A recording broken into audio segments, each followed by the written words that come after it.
In today's video, I'm doing this. It's been a while since I made full-length video, but I'm doing about you music. I'm gonna fill in each of these categories and describe my music taste. When I have to keep removing my headphones because someone's talking to me, it's low-key frustrating. Favorite album? Depending on the logistics of this, I would say A Great Chaos. But Half Blood is, a mixtape. So it's my favorite album if you include that, but it's a mixtape. But A Great Chaos. Ken Carson is what introduced me into this rage shift. October 2023. I was playing Spider-Man 2 on my PS5.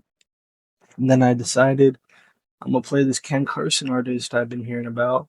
And boom, I fell in love with the album. Then listening to the deluxe of A Great Chaos in summer 2024 was life changing. Just those, 5 songs made so much of a difference. Leather Jacket, best narrative. It's got to be Good Kid, Mad City. I don't really listen to rap for like the story. I just like the energy that the songs give. But seeing that Good Kid, Mad City animated video, I loved it. What a day in Compton could be like. And Kendrick Lamar just did it so good. And I mean, the album is just full of bangers. My favorite covers, I would give it to Bloodlux. I mean, currently it's probably my favorite, and I just love the album. My favorite mainstream album is Graduation by Kanye West. Bloodlux, like, just personally. But in the whole underground, pretty fun. All of his albums are so, like, amazing. They're all just got a charm to them. Pretty Loves You Too, Funhouse, and Pretty. It's got a unique charm to them. And as he said on his interview, for the inspiration for Pretty, he uses his niece's artwork, I think. So, pretty fun. I'd say has the best album covers for underground. So these are some of my favorite album covers. I will listen to someday. Don't hate me. I hear people glazing these albums on like NFR podcast and stuff. Alfredo and Alfredo 2 by Freddie Gibbs. I just hear they're good. So I'll listen someday. Maybe after I make this video, shoot.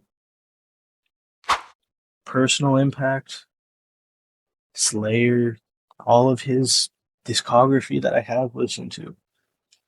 Heaven Tunes and Gaia 2 are like underrated because everybody thinks, Half Blood, Bloodlux.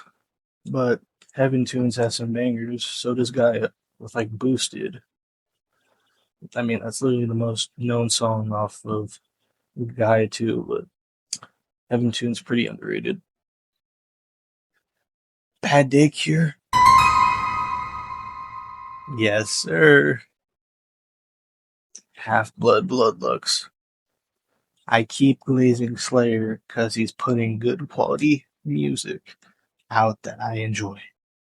Slayer, the GOAT, synonym. Get it in your head. You enjoy, but most don't. I'd have to give that to the bass god Che. Rest in Bass Encore was quite the good album. Yeah, all my picks are underground, but that's kind of the point. Rest in Bass was a surprise last summer, and then on Christmas Encore, he improved upon his work. Whole lot of Red V2 turned into a freaking deluxe. I say whole lot of Red V2 because, Cardi made his own thing with the whole lot of Red V2s, but, 2.0, 2.0, that's what I mean. And I just love it. He perfected the whole lot of red sound to his own way, if I had to say. And he's put out some quality music this year with all the EPs. So, Che, Bass God is going places. Don't enjoy Blood Mellows 2. I'm gonna get some hate with this one. Drake's music is just not for me. Outside of music, I like him. That Goth Girl clip that's been trending lately had me freaking like, would you bark for me? And then bro folded. But outside of the music, Drake is not for me. I have maybe had one song that intrigued me from Drake, and that was Passion Fruit.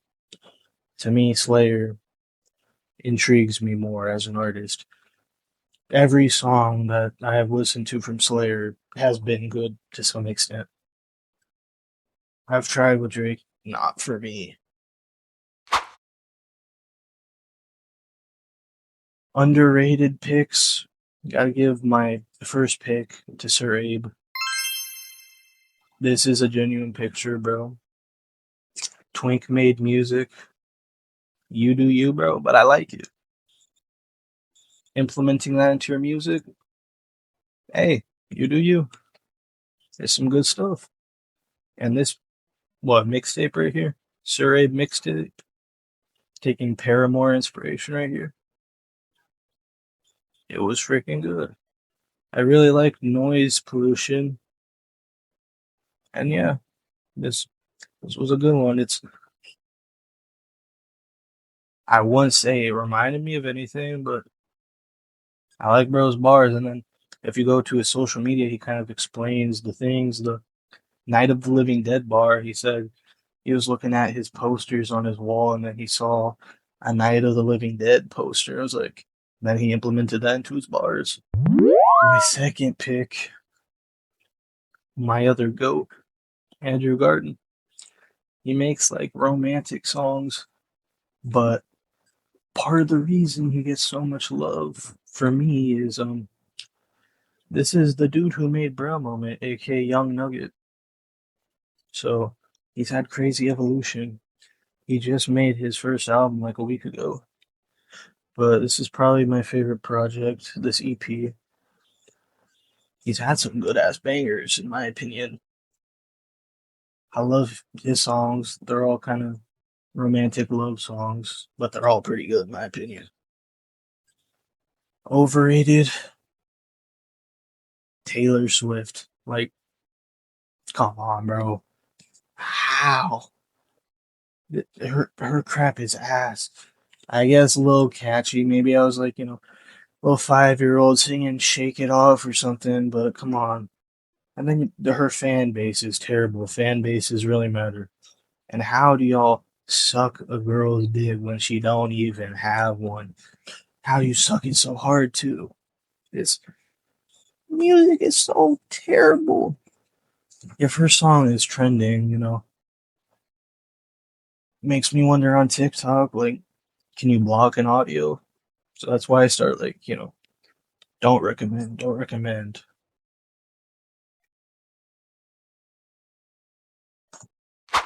Not usually my thing was the life bro moment. Not usually my thing was Life by the Cardigans. For an album from the 90s, had a very 60s feel, and I enjoyed every song on it. This band is the band that did Love Fool, aka the song that goes like, love me, say that you love me. But it had a very 60s esque feel, Or yeah, I'd say 60s. And I enjoyed the album. None of the songs were bad to me. And her voice, it did something. Best instrumentals?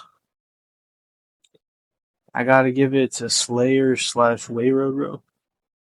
It's Slayer's instrumentals on his stuff, but I specifically like what Wayra is doing. Honorable mention to Chris Merrick or K Boba, but the Wayra stuff, the kind of chippy, but what Chris Merrick does with the